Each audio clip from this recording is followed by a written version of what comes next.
So we're out here on the range today. I decided, I was like, okay, today's gonna be the first day to start YouTube. I haven't seen enough of guys really just showing from a place of vulnerability and what it means to be a Christian. I see a lot of people talking on culture, but I don't see anything that this generation, Gen Z, can look and spot and learn, dive into the word, just have that sense of I can learn something from him. So I feel like I have something to bring to y'all. So I am 19, currently living in Dallas, and I've just recently got married. And I go to a Bible college here in Dallas called Christ for the Nations Institute, and it's been really cool. It's jam-packed. I mean, we wake up and we go to chapel and you're literally just immersed in the Lord and His Spirit, and He always shows up. And it's so awesome to just kind of see where you were when you started to where you are now, and just like the Lord is chiseling at your heart little by little, and getting things, and it's super cool. Yeah, so I guess the story starts like a lot of people's. I grew up in church. I knew of churchly things. I knew how to gather. I knew the worship, the service. I knew that a dude on stage would preach from this book, and that I had one of those books, but every time I tried to read it, it was boring and didn't really come to life to me. And then around 6th grade was when my parents told me and my brother that they're getting a divorce, and that was heart shattering to me. I mean, I just remember the emotions of like feeling betrayed. I felt like this was so selfish of them to break this household into two. And I turned to, I don't know what it was. I don't know if it was a friend who came over or something. I figured out what to look up on the internet, and then that eventually started my porn addiction. It was not up until very recently, I'll say 2019, that I quit looking at porn. And so it was just very, very hard. And that was what I took to. I took to that addiction. So about 7th, 8th grade is when I was getting into that, but around high school was when I just remember being infatuated with girls. That lust literally had a hold of me. It was just the lust of the eyes and the lust of just fantasy, and I was stuck into my phone. Luckily, the Lord, He kept me and He saved me for marriage, but I was towing that line time after time, trying to edge further, but I knew the Lord wanted me for something more. The lowest point was probably when I started my first job at a restaurant. I remember I was there and I put a job application into this restaurant because of a girl, and I remember working there, and it was just the most toxic environment. What I would watch would slip, what I would say would slip, who I would hang around with would just deteriorate. And I remember I got to this point in August of 2019, I felt literally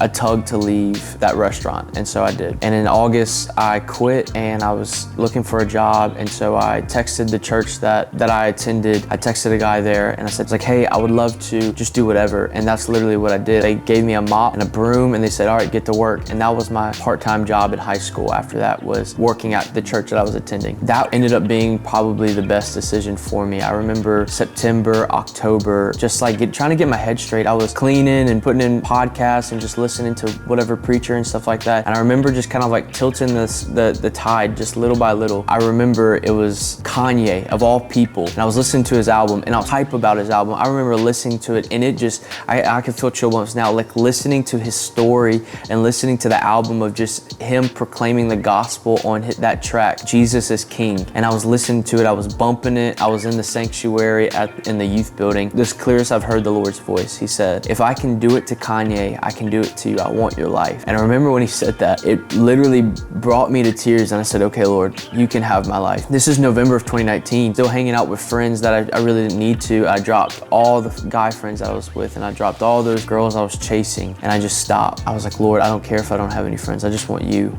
And it was later that month, a couple friends from the church that I was working at, that I've been attending my whole life, they said, hey, there's a bonfire. We'd love for you to come. So I ended up going there, and turned out my future wife was one of those friends that invited me. And I was like, Lord, I don't want a girlfriend. I don't need nothing right now. But there was this one girl that kept getting my eye, and she was just so beautiful, and I could just pick her out of a crowd, and she made me really nervous. I was like, okay, Lord, whatever. I'm gonna push it back. And it was probably the end of December. I told her, I was like, hey, I like you. And she was like, I like you too. And this has never happened before. I'm like, whoa, this is crazy. We were talking for a while. We went on a first date, and then probably the end of January, beginning of February, she goes, hey, I can't do do this. I think I need to really just get my head together because I'm going to a Bible college in August. And I was like, Bible college? She's like, yeah, I'm gonna go to Christ for the Nations in August. And I'm like, and I was like, okay. And I was very sad. And I told my mom, I remember in the kitchen, I was like, at this time, she thought she was just gonna go for a year. And I was like, I will wait a whole year just to have her. I don't care. I said, okay, this is 2020. So this is right before the pandemic in March. And it was around that time that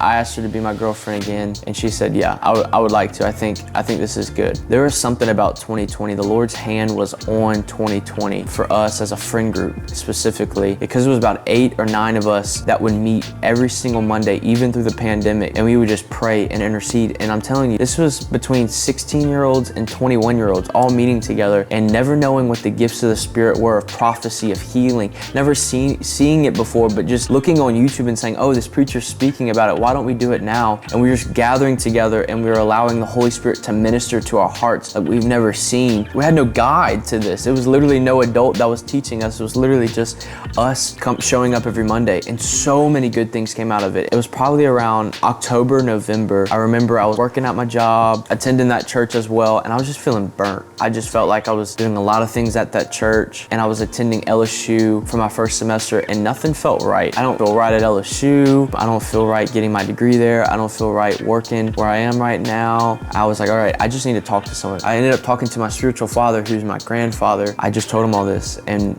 he was like, if I could do it all over again, I would sell out. For some reason, I knew what that meant, and I just started crying. And he goes to the back of his house, and he comes back, and he has this note. And so he grabs this note from the back of his house, and it says, Caedan, last night I was awakened several times praying for you. The Spirit of God told me that your destiny is to preach to the nations. You need to pursue God through a school that will set your course to fulfill your destiny.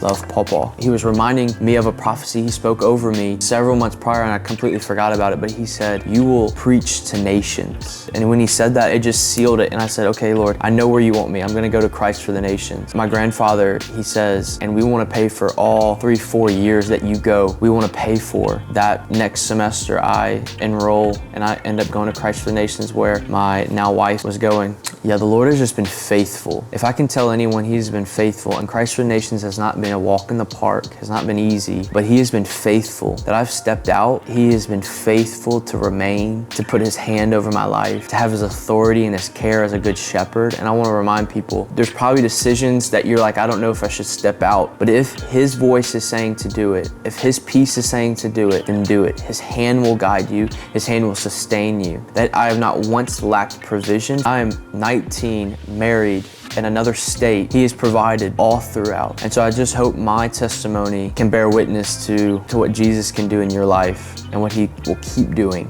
This is my testimony, and there's probably so much more he's adding to my testimony, and there's so much that I didn't get to talk about, but I would love to talk about more. I am completely excited for the next season of life on YouTube, marriage, of my time at CFNI. I literally only have one more semester left. Yeah, I would just love your support along the way.